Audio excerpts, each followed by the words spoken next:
안녕하세요. 반갑습니다. 말씀과 함께하는 수요일입니다. 세상이 묻고 진리가 답하다라는 책을 가지고 나누고 있죠. 다섯 번째 챕터 신무신론자와 생명의 의미를 다루고 있었습니다. 3주 만에 하니까 지난 얘기가 무슨 얘기인지 까먹으신 분은 앞에 거를 보고 오셔야 됩니다. 꾸준히 올리지 못해서 죄송합니다. 아무튼 이번 챕터는 좀 특이합니다. 그냥 일방적인 강연이 아니라 어떻게 보면 두 입장을 대변하는 사람들이 나눠서 토론, 논쟁을 벌이는 그런 구성으로 되어 있는 그것을 가지고 또 책으로 구성한 거예요. 기독교인과 무신론자, 기독교 변증가와 무신론자가 한 자리에서 논쟁을 벌이는 구성입니다. 지난번에는 기독교 진영의 알리스턴 맥그러스의 발제를 중심으로 살짝 나눴고요. 오늘은 무신론자의 입장을 들어보려고 합니다. 제 주장이 아니고 맥그러스의 주장도 아니고 기독교의 일반적인 주장도 아니고 무신론자인 데이비드 헬펜드라는 분의 주장입니다. 사실 무신론자의 어떻게 보면 대표적인 주자는 대중적으로 또 많이 알려진 사람은 리처드 도킨스입니다. 만들어진 신이라는 책을 쓰고 이기적인 유전자라는 책을 썼던 리처드 도킨스인데 이 데이비드 헬펜드라는 이분은 리처드 도킨스의 의견에 전적으로 동의하는 건 아니지만 그가 갖고 있는 어떤 전제, 기본적으로 이야기를 구성하고 논지를 전개하는 기본적인 전제에 대해서는 많은 부분 공감한다고 말을 합니다. 그러면서 이제 또 다른 사람, 우주론이라는 코스몰로지라는 책을 쓴 이제 테드 해리슨의 이야기를 가지고 설명하는데, 우리가 인간이 우주를 바라봄에 있어서 새 시대와 새 관점이 존재했다고 말을 해요. 그래서 처음에 등장한 관점은 의인화시킨 그런 우주관, 그리고 인간 중심의 우주관, 그리고 인간이 측정할 수 있는 우주관이라는 용어로 이렇게 설명을 해요.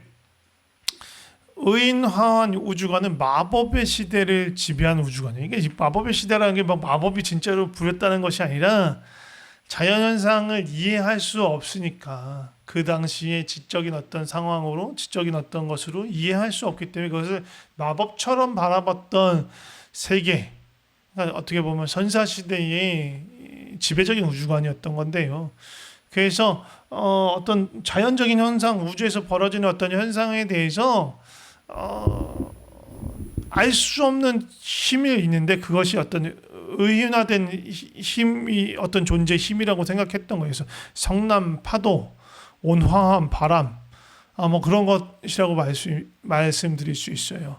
그것 자체가 뭔가 힘을 가지고 있는 초자연적인 존재, 자연적이지만 그것의 현상을 이해할 수 없기 때문에 초자연적인 존재가 그런 것들을 일으키는 것라고 생각했던 거예요. 마법의 시대라고 말하는 건 아직 어떻게 보면 선사시대에 자연 법칙을 충분히 이해할 수 없고 또 자아와 정신과 외부의 환경이 이렇게 명확하게 분리되지 않았던 그런 시기에 존재했던 겁니다. 그리고 나서 그 시기가 좀 지나가요. 이제 신화의 시대예요. 인간 중심적인 우주관인데, 신화의 시대라는 것은 아까 말했던 자연의 힘은 인간이 통제할 수 없는 건데, 그렇기 때문에 인간이 통제할 수 없는 것을 통제하는 누구? 신들이죠. 신들을 상정하는데 그 신들을 인간 중심적으로 바라보는 거예요. 그러니까 신들이 어떤 인간적인 감정, 인간적인 어떤 생각, 그런 것들을 신들이 갖고 있지만 그들의 능력은 초자연적인 거죠. 그래서 인간이 그 자연의 힘을 통제하기 위해서는 그 신들을 만족시켜줘야 되는 거예요. 거기에 위해서 거대한 신정과 신상을 짓고 그들에게 제사를 드리고 그러한 일들을 행했었다. 그것이 신화의 시대고 그때의 우주관은 인간 중심의 우주관이다라고 말하는 것입니다. 그리고 이제 마지막 이제 시대, 지금 시대에 갖고 있는 우주관은 뭐냐면 인간이 측정할 수 있는 우주관. 이제 우주가 대상이 된 거예요. 이제 이 과학의 시대를 지배하는 싸움. 그러니까 인간 외의 다른 모든 것들에 대해서 측정하고 측량할 수 있고 그것들의 상호 관계에 대해서 이론을 세울 수 있고 그걸 검증할 수 있다. 이성적인 인지를 사용해서 우주를 측정할 수 있고 우주 안에서 우리의 위치를 파악하고 평가할 수 있다라고 믿는 거예요. 그러한 시대를 살고 있다. 지금 우주관이 그런 것이다라고 말하는 거예요. 그러니까 신들은 더 이상 필요 없다. 우리의 과학과 인지와 이해가 발달하면 발달할수록 신들이 들어설 영역은 없다라고 생각하는 거죠. 그러면서 데이비드 해펜들은 무슨 얘기를 하냐면 이런 용어가 있습니다. 교차되지 않는 두 영역. 영어로 말하면 non-overlapping magisterial입니다. 이거 약자로만 따서 NOMA, 노마라고 하는 용어가 있는데 이건 뭐냐면 쉽게 말하면 과학은 과학이고 믿음은 믿음이다. 그런 얘기인 거예요. 과학의 영역과 믿음의 영역이 다르다라는 거고요. 근데 이게 이제 지금 미국 국립과학학회라는 데가 있어요. 거기 많은 과학자들이 이제 속해 있는데 거기에 90% 이상이 무신론자라고 스스로를 여기는 과학자들이 있는데 거기에서 노마를 교차되지 않은 두 영역이 있다라는 것을 견지하는 거예요. 그렇다고 이제 그걸 전제로 깔아놓고 있다라는 거죠. 근데 이거를 데이비드 해펜드는 이거에 대해서 비판적인 시각이 있는 거예요. 이게 되게 이상한 일이라고 말하는 거예요. 이게 왜 그러냐면 기독교인들이 어떨 때는 자기한테 유리할 때는 어떤 과학적인 것을 가져와서 근거로 삼으려고 하고 또 어떤 그렇지 않을 때는 이 노마를 들이댄다라는 거죠. 그게 대표적인 어떤 예가 뭐냐면 토리노의 수위예요. 토리노에서 발견된 수위, 예수님이 그 장례 때 입었다고 세마포, 토리노의 세마포죠. 쓰였다라고 주장했던, 지금은 그것이 거짓이라는 것이 증명되었지만 예전에는 그것이 이제 예수님의 수위다, 예수님이 돌아가셨을 때 그 쌌던 세마포다라고 하면서 막 이렇게 알려졌었어요. 그리고 그것을 입증하기 위해서 최첨단의 과학 장비들을 동원했단 말이에요. 왜? 그 입증하면 과학을 통해서 예수님이 어떠한 것들을 입증했다고. 아까 분명히 과학과 종교가 분리되었다라고 말하지만 유리한 종교적인 입장에서 신앙적인 입장에서 그것이 유리하게 작용할 때는 과학을 끌어다닌다는 얘기죠. 그런데 그게 거짓이라고 밝혀지면 종교하고 과학은 별개일 거야. 이렇게 얘기하는 어떻게 보면 이중잣대를 갖고 있는 이런 종교적인 행태가 싫다는 거죠. 이건 말이 안 된다. 대단히 비판적으로 얘기를 합니다. 이제 발전이 여기까지 끝났어요. 그리고 나서 이제 해펜드 교수님하고 맥그레스 교수님이 서로 대담을 하는 거예요. 논쟁을 벌이는 거죠. 당신의 주장은 이러한데 그거에 대해서 난 이렇게 생각합니다. 그리고 나는 이것이 더 중요합니다. 뭐 이렇게 나누기 시작하는 거예요. 그래서 맥그레스 교수가 먼저 무슨 얘기냐면 나도 그렇다. 나도 교차되지 않은 그 두 영역 노마 개념 난 지지하지 않아 라고 말씀하세요. 네. 그러니까 기독교 진영 안에서도 그런 노마를 주장하는 입장이 있고 어디는 또 그렇지 않은 거예요. 기독교 진영 안에서도 다양한 스펙트럼이 존재하고 또 무신론의 영역 안에서도 다양한 생각들이 있어요. 그러니까 리차드 도킨스의 주장이 전체 무신론자를 대표하는 주장도 아니고 맥그레스 교수의 주장이 또 지난번에 봤던 프랜시스 콜린스의 주장이 기독교 전체 진영의 주장도 아닌 거예요. 근데 다양한 생각들이 존재할 수 있어요. 맥그레스 교수는요, 지금 말했습니다. 그 프랜시스 콜린스가 말한 주장을 어떻게 보면 더 동조한다고 해요. 그 노마가 아니라. 프랜시스 콜린스가 뭐라고 얘기하냐면 과학과 신학의 영역은 일부는 교차되고 서로 상호 침투하는 그런 부분들이 있다. 라고 얘기했고요. 그러한 접근 방식을 더 좋아하신다라고 얘기합니다. 맥그레스 교수가. 또 한 가지 이제 그러면서 그러니까 어떻게 보면 한편으로는 이 해펜드의 어떤 면에 대해서 동조한 거죠. 그래서 나도 그렇게 생각해.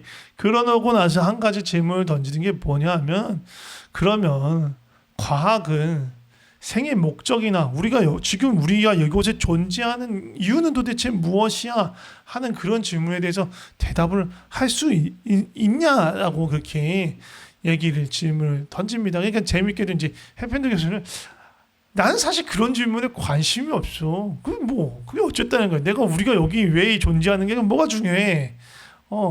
난 그거보다 우주의 구성선분, 막 우주에 있는 아주 작은 먼지 같은 거 하나만 가지고도 그것의 어떤 나이나 규모나 구성을 알아갈 수 있고, 성간 구름에서 발견되는 어떤 단백질 산으로 정말 원시 박테리아의 기원 같은 걸 알 수 있다는 그것이 난 훨씬 재밌고 흥미로워. 이렇게 이야기하는 거예요. 그 얘기를 듣고 맥크레스 교수는 이제 약간 질문을 돌려요. 그래. 그럼 우리가 왜 이곳에 있는지, 우리 인간의 목적이 무엇인지에 대해서 궁금하지 않을 수도 있는데, 나는 그렇게 궁금하지 않아 하는 당신이 더 재밌어. 라고 말하면서 한 가지 지적하는 것은, 그런 무신론자들은 걸핏하면 이런 질문에 대해서는 이 질문은 논의 것으로 합시다라고 하는 경우가 많다는 거예요. 돈키스의 경우도 그렇고. 왜냐하면 사실 무신론자, 유물론자, 자연주의자들, 지난번에 우리가 이런 부분에 대해서 몇 번 계속 말했자면 이 답변하기 어려운 부분이에요. 윤리적인 거, 도덕적인 거에 대해서는 자연주의적인 세계관을 갖고 있으면 모든 것이 우연으로, 진화로 모든 것이 되었다면 사실은 기준을 세울 수 있는 게 없는 거예요. 기준이 무너져 버린 거예요. 그래서 대답하기 어려워요. 그러니까 이 사람들은 이런 것들을 다루고 싶어 하지 않아요. 그래서 이 맥크레스 교수는 이 해펀드 교수의 이러한 답변을 한 번은 찝는 거예요. 난 왜 이거를 너가 흥미롭지 않아 하는지 더 재밌는 것 같다. 어떤 사람은 이런 것에 답을 과학자들이 찾지 못한다고 말하면 답이 없구나라고 생각하는 사람들도 있겠지만, 어떤 사람들은 과학은 대답하지 못하지만 그러면 과학이 아닌 다른 곳에 답이 있을 수 있겠다라고 생각하는 사람들도 있을 수 있다는 거죠. 그러니까 해펜드가 대답하기를 아니야 과학에서도 충분히 답을 제시할 수 있어. 내가 단지 관심이 없는 거지. 이게 우리가 해펜드 교수 입장이에요. 제 입장 아니고, 진화를 통해서 이렇게 살아남으면서 생존하고 이렇게 됐는데, 그러면서 우리 안에 이제 내재되어 있는 것 중에 하나가 뭐냐면 생존에 대한 본능이다. 그런데 이제 현대 사회에는 이제 그런 생존 본능만으로는 살아갈 수 없고, 그것을 보완하기 위해서 우리는 사고, 이성을 사용한다. 그리고 우리의 인지적인 어떤 것들에 대한 연구가 더 깊어진다면 과학이 충분히 그러한 질문에 대해서 대답할 수 있을 것이다 라고 얘기를 해요.